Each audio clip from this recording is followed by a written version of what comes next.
My fiancée left me at the altar, so I married her sister. But before we continue, please write in the comments what state you're from and how old you are. Enjoy the story. My name is Jake. I'm 34 years old, and until recently, I was a construction foreman for one of the largest construction companies in Denver. I spent my days building high-rises, residential complexes, and office buildings, constructing the future while dreaming of my own. I thought I had found the one. Her name was Amanda. We had been together for almost 3 years, preparing for our wedding. We chose the venue, booked a live band, invited over 200 guests, family, colleagues, friends. Everything seemed perfect. At least, that's how it seemed to me. That day, the church was flooded with light. Colorful reflections from the stained glass windows danced on the white pews decorated with ribbons. I stood at the altar next to my best man, Tyler. He was joking that he never thought I'd settle down, but I barely heard him. All my thoughts were on Amanda, how she would walk in, how she would smile, how we would start our life together. 2:0 p.m. Then 2:15. The string quartet had already played their entire repertoire twice. By 2:20, people in the hall began whispering. By 2:30, my mother was squeezing my father's hand so tightly his fingers turned white. Amanda's parents were frantically checking their phones, unable to find the strength to look others in the eye. "Probably the dress," Tyler whispered. "Maybe something with her hair?" But his voice sounded increasingly uncertain. At 2:35, my phone vibrated. I grabbed it with desperate hope. The message: 3 words, "I can't. Sorry. Don't look for me." I read it a second time, a third. A chill ran through my chest. I showed Tyler the screen. He went pale. "What should I do?" I whispered. "Tell them," he replied quietly. I turned to face the hall full of expectant faces.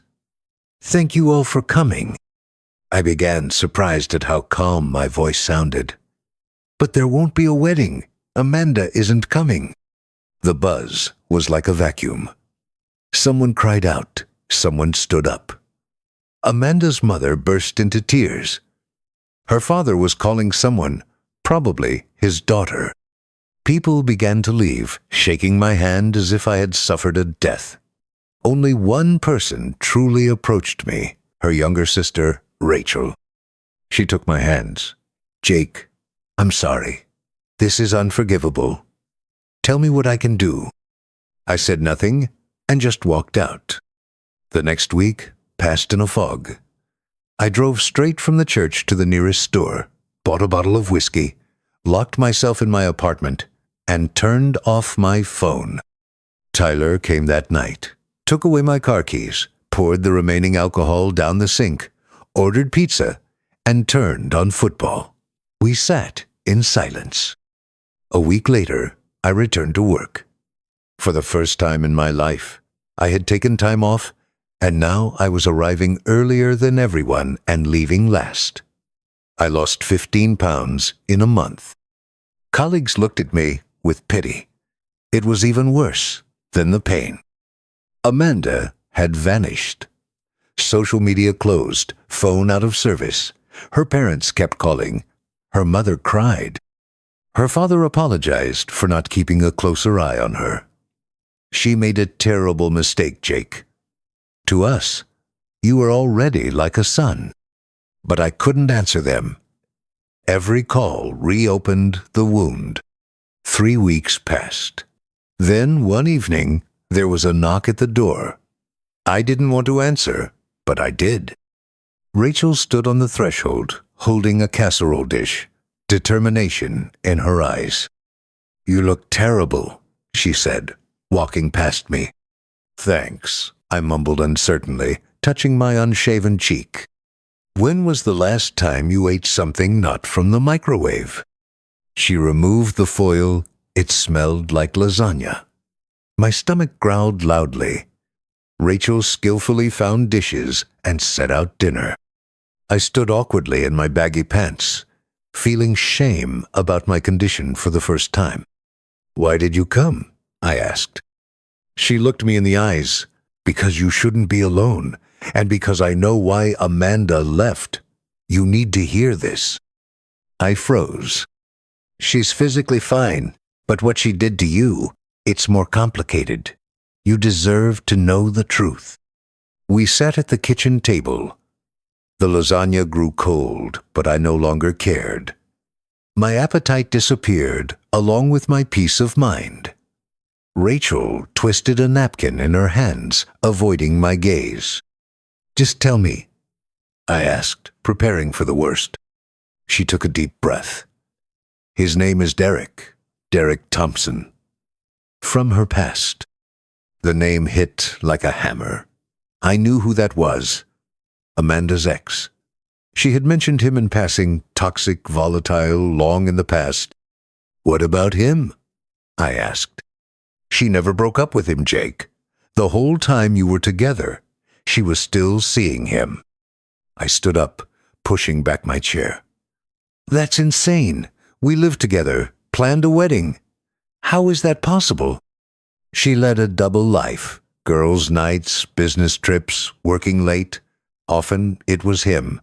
I'd suspected for a long time, but found out for sure a month before the wedding.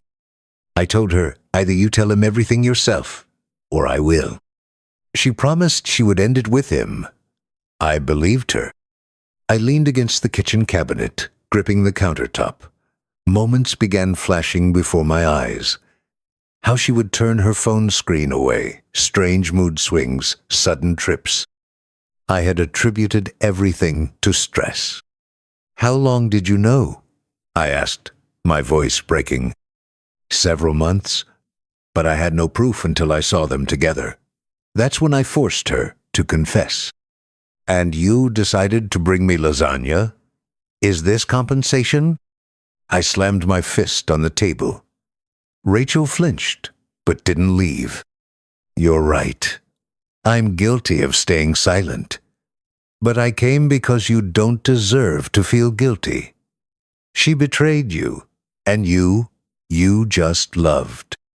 My anger evaporated as quickly as it had come. She wasn't to blame for her sister's actions. Where is she now? She left with him right after the church. We don't know where they are. Our parents are in shock. Mom cries every day. Dad is furious. She paused, then added, "They considered you part of the family too. They still do."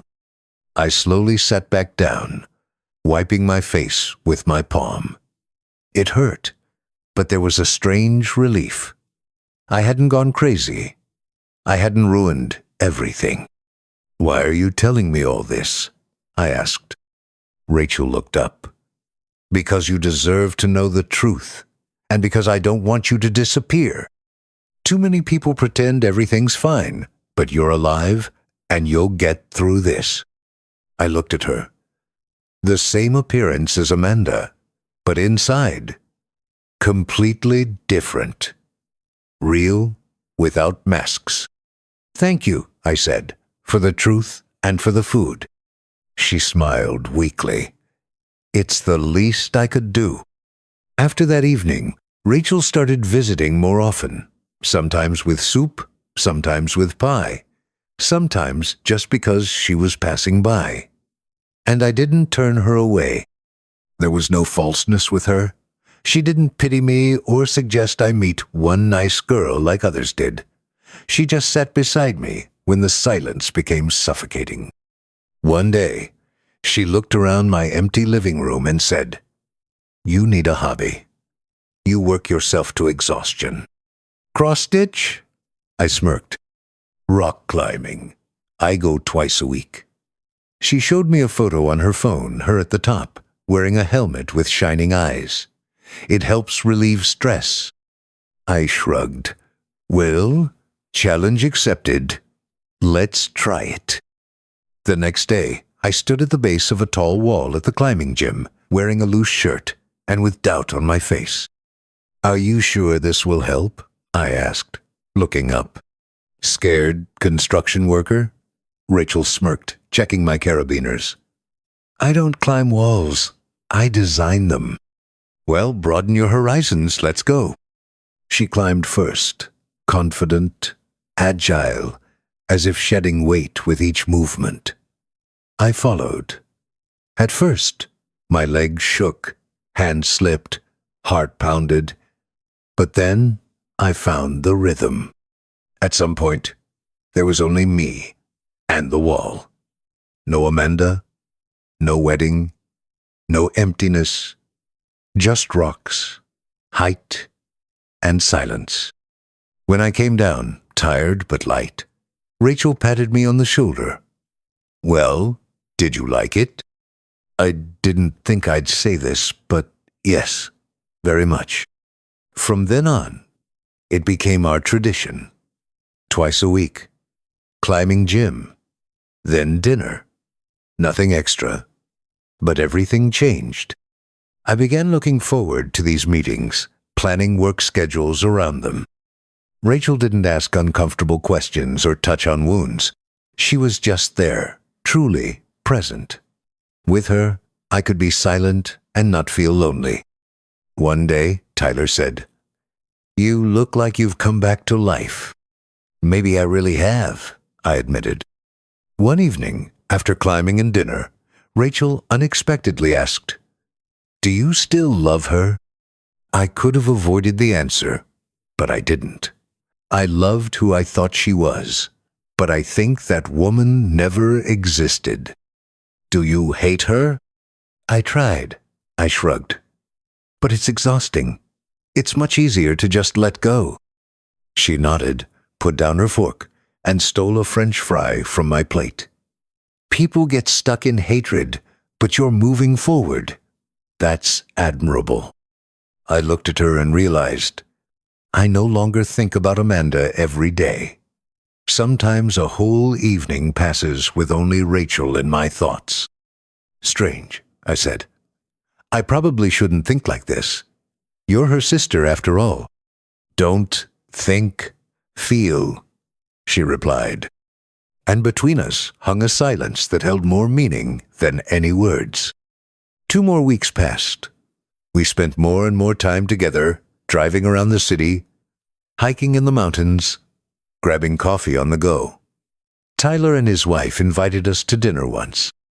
Afterward, he told me, "She's right for you. Not like a Band-Aid, but truly." I nodded. I already knew that. One evening, after another climb and dinner, as we walked to our cars, I asked, "Why do you keep coming?" Rachel stopped. "Because I want to be near you. Not out of pity or guilt. Just because I want to." I took her hand. "Then stay." She squeezed my fingers. I wasn't planning to leave. 2 months passed. Life found its rhythm. I was recovering. Eating again, sleeping again, laughing again. Work was going well. The project on Fifth Avenue finished ahead of schedule. Management hinted at a promotion. I felt in control of my life again. Rachel and I became something more than just friends. We didn't say it out loud, but everything was clear. The looks, the touches, the way she laughed at my jokes, even when they were obviously stupid. And then one evening, as I was climbing a new route at the gym, I heard a familiar voice from below. "Still climbing like an amateur, Jake." I froze, nearly fell. I looked down. Tyler was there. Next to him stood Amanda. Yes, the same one. In a coat and heels at a climbing gym, confident as if we had seen each other yesterday. I came down, gathering all my composure. I approached, removed my gear. "What do you want?" "To talk. Alone." "No. Whatever you want to say it in front of everyone." She looked around at the people nearby, then back at me. "I made a mistake," Derek turned out to be nothing like who I remembered. I realized what I lost. What we had that was real. "No," I said. "That was deception. You just disappeared. You broke everything, and now you're lonely. So you came back." She touched my arm. "But there was something between us." I stepped back. "I'm not alone. I'm with Rachel." Her eyes widened. "With my sister?" "Yes. She was always there. Always smiled at you. She probably liked you even then." Anger was boiling up. "Unlike you, she knows what honesty means. Our parents will never accept this." "They already have," I replied. "Dad said it himself. You've always been a good person. If Rachel needs you, we're for it." Amanda staggered. Her world was crumbling. "This isn't the end," she hissed. "It was the end. The moment you sent that message." I turned and walked away. Behind me, I heard Tyler approach her and say something. I didn't care. Later that evening, I told Rachel everything. She listened silently, nodding restrainedly. "Are you sure this isn't just a reaction, not running from past feelings?" she asked. "Rachel, I'm sure about you. About us. I've never been sure of anything the way I am now." She squeezed my hand. "Then I'm with you, no matter what happens." Life continued to change. This time, for the better. A month later, my boss called me into his office. "Jake, you pulled off the Fifth Avenue project both on time and under budget. Management is pleased. We want to offer you a promotion, senior foreman. But there's a catch. You'd have to move to Seattle. New residential complex. Good salary. Prospects. Seattle. Rain, mountains, new life. Before, I wouldn't have even thought about it, but now Rachel was in my life. That same evening, I invited her to the same restaurant where we had first dined after climbing. After dessert, I pulled out an envelope with the relocation offer. "This is a chance, but not without you." "You want me to come with you?" she asked quietly. "More than that." I pulled out a small box and got down on one knee. "Rachel, will you marry me?" She froze, then smiled, eyes wet with tears. "Yes, of course. Yes." We didn't want to wait. We set the wedding for early summer 2 months later, right before the move. We wanted everything simple, only family and close friends, no fuss. On Sunday, we went to her parents. Her father met us reservedly. Her mother opened the door, saw us with intertwined hands and a ring on Rachel's finger. "We need to talk," she said. We sat down. I began. "I proposed to Rachel, and she said yes. We're going to get married and move to Seattle." Rachel's father was silent, then said, "Is this because of Amanda? Revenge?" I met his gaze. "No. I love Rachel for who she is, without comparisons and without the past. This isn't revenge. This is an honest life." He nodded. Her mother cried, but there was no bitterness in her tears. "You're adults. Most importantly, be happy." They gave us their blessing and even started discussing dates, venues, rings, dresses. On the way back, Rachel squeezed my hand. "Well, that's it. Now everything's real." "Only forward," I replied. The wedding day was clear and warm, as if life itself was blessing us.